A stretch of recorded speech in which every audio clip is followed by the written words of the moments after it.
Halo semuanya, jadi di video kali ini kita bakalan bahas saham Indah Kiat Pulp and Paper atau INKP. Kita bakalan bahas gimana prospek kedepannya, gimana kinerjanya INKP, dan berapa harga wajar saham INKP kalau kita mau beli buat tujuan investasi. Sebelum kita mulai, pastiin kalian udah subscribe dan tekan bel notifikasi karena masih banyak konten saham yang masih bakalan gue upload ke depannya. Oke yuk, nggak usah kita lama-lama lagi, langsung aja kita mulai.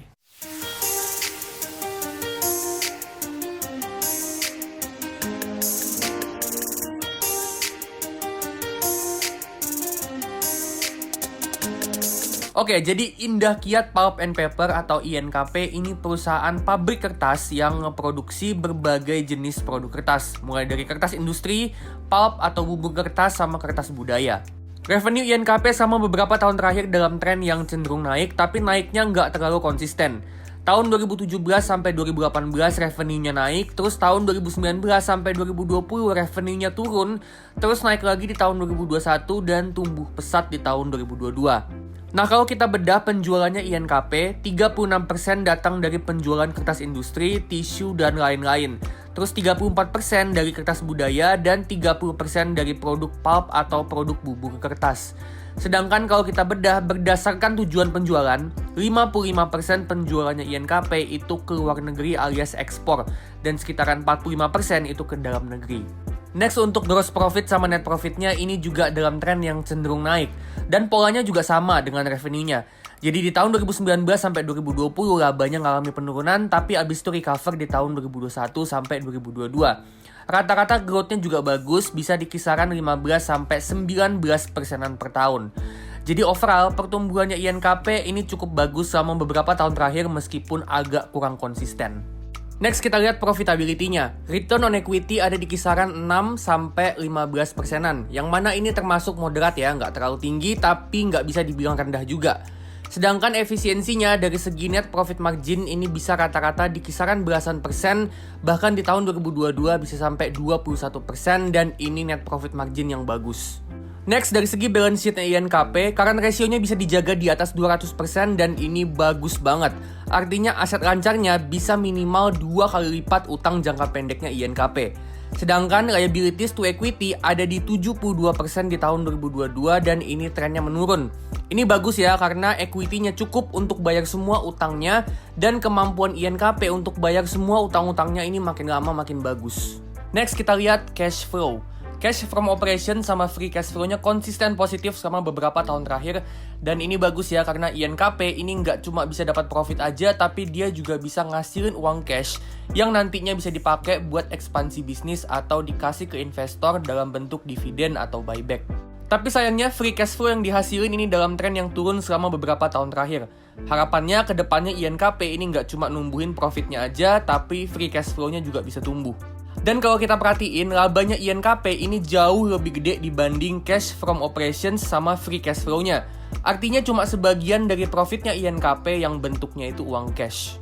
Nah, kenapa bisa kayak gitu? Oke, kita lihat di sini ya. Kita coba bandingin antara penjualannya INKP sama penerimaan kas dari pelanggan. Nah, ini jumlahnya lebih gede di penjualan. Ini artinya apa? Artinya penjualannya INKP itu sebagian ada yang bentuknya piutang. Jadi dibayarnya itu masih nanti. Nah, penjualan yang kayak gini itu udah dicatat sebagai income tapi belum dicatat sebagai uang cash yang masuk. Nah, selain dari piutang, kita bisa lihat di sini ada juga keuntungan-keuntungan kayak laba selisih kurs sama penghasilan bunga. Yang mana ini income atau pendapatan yang sifatnya itu non-cash. Dimana itu udah dianggap sebagai income tapi itu bukan uang cash masuk. Jadi INKP ini kenapa labanya lebih gede dari cash from operation sama free cash flow-nya? Yang pertama itu karena ada penjualan dalam bentuk piutang, dan yang kedua ada keuntungan-keuntungan INKP yang bentuknya itu non-cash. Nah, sekarang kita lihat gimana prospeknya INKP. Apa aja yang bakalan jadi growth factor INKP buat kedepannya. Yang pertama itu sentimen de-dolarisasi. Jadi belakangan ini kita sering dengar berita ya kalau banyak negara itu mau ninggalin US dollar. Nah, kalau beneran terjadi, itu bakalan jadi katalis yang negatif buat US dollar dan itu bisa ngebuat nilai tukar USD jadi turun. Nah, INKP ini kan penjualannya 55% ekspor. Artinya sebagian besar income mereka itu dalam bentuk mata uang US dollar. Dan itu berarti kalau nilai USD turun, pendapatan dari INKP juga bakalan turun. Jadi dedolarisasi ini growth factor yang negatif buat INKP. Growth factor yang kedua, INKP mau bangun pabrik baru. Jadi INKP ini mau bangun pabrik baru senilai 3,6 miliar US dollar atau setara 53 triliun rupiah. Ini sebenarnya growth factor yang positif buat INKP karena dengan mereka bangun pabrik baru, itu bakalan ningkatin kapasitas produksi mereka dan itu tentunya bakalan numbuhin revenue ke depannya. Tapi pembangunan pabrik itu tentunya butuh waktu yang nggak sebentar. Jadi kita nggak bisa expect kalau efek pembangunan pabrik ini bakalan terasa ke bisnisnya INKP dalam 1-2 tahun ke depan. Ditambah juga dana 53 triliun ini dana yang gede banget. Bayangin ya, profitnya INKP yang paling tinggi aja itu 13 triliun. Artinya butuh waktu 4 tahun INKP ini cetak profit minimal 13 triliun untuk bisa biayain pembangunan pabrik ini. Jadi pembangunan pabrik ini bakalan jadi growth factor jangka panjang buat INKP. Dan bukan nggak mungkin kalau INKP ini ke depannya bakalan right issue atau dia ngambil pinjaman bank yang jumlahnya gede untuk ngebiayain pembangunan pabrik ini. Nah, INKP secara valuasi ini price to book value-nya cuma 0,4 kali, price to earning cuma 3 kali, sama price to free cash flow 8 kali. Jadi ini valuasi yang murah banget.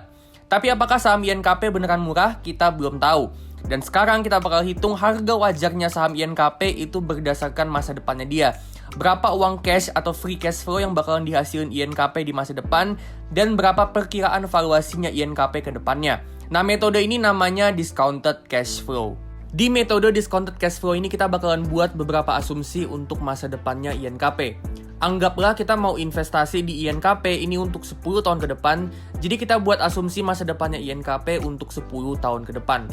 Nah, yang pertama untuk free cash flow, kita pakai free cash flow-nya INKP selama 12 bulan terakhir sebesar 4,9 triliun. Next, untuk growth dari free cash flow buat kedepannya, kita pakai asumsi 4% growth aja per tahun dengan pertimbangan kalau pertumbuhannya INKP yang cukup bagus selama beberapa tahun terakhir, ini jadi melambat, salah satunya itu karena faktor dedolarisasi. Terus untuk valuasi price to free cash flow di tahun ke-10 nanti, pas kita mau jual sahamnya INKP, kita asumsiin price to free cash flow di kisaran 9 kali karena itu price to free cash flow yang kurang lebih cukup wajar untuk company yang tumbuhnya 4% per tahun untuk kedepannya. Karena price to free cash flow itu secara long term cenderung akan ngikutin tingkat growth atau tingkat pertumbuhan. Makin gede growth, makin gede pertumbuhan, makin gede juga price to free cash flow-nya. Nah, karena asumsi growth-nya cuma 4%, jadi kita juga nggak bakalan asumsi price to free cash flow yang tinggi.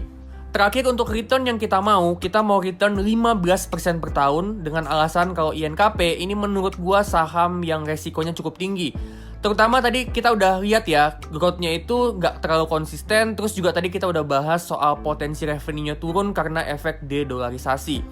Jadi karena potensi resikonya tinggi, potensi return yang kita mau juga tinggi. Oke, kita udah buat asumsinya, sekarang kita lihat ya. Dengan growth 4% per tahun untuk free cash flow-nya dan valuasi 9 kali price to free cash flow di tahun ke-10 nanti, kita dapat harga wajarnya INKP sekarang itu ada di 8.350. Jadi di harga sekarang di 7.200 ini masih cukup under value untuk dibeli buat investasi jangka panjang. Nah, gue sendiri beli nggak sih saham INKP? Jawabannya adalah gue nggak beli.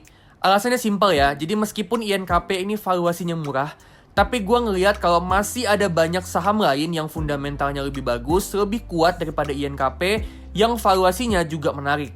Jadi menurut gue INKP ini emang menarik, tapi masih ada saham lain yang lebih bagus buat tujuan long term. Oke, itu dia saham INKP. Kalau kalian punya pandangan lain soal INKP, boleh banget share di kolom komentar, siapa tahu bisa jadi insight buat gue ataupun buat viewers lain. Kalau kalian suka videonya, klik like dan jangan lupa subscribe channel ini dan tekan bel notifikasi supaya kalian terus up to date sama channel ini. Disclaimer ya, ini cuma analisa dan bukan ajakan untuk jual beli saham. Keputusan balik lagi di tangan masing-masing dan jangan lupa do your own research. Oke, gue pamit dulu dan sampai ketemu di video selanjutnya.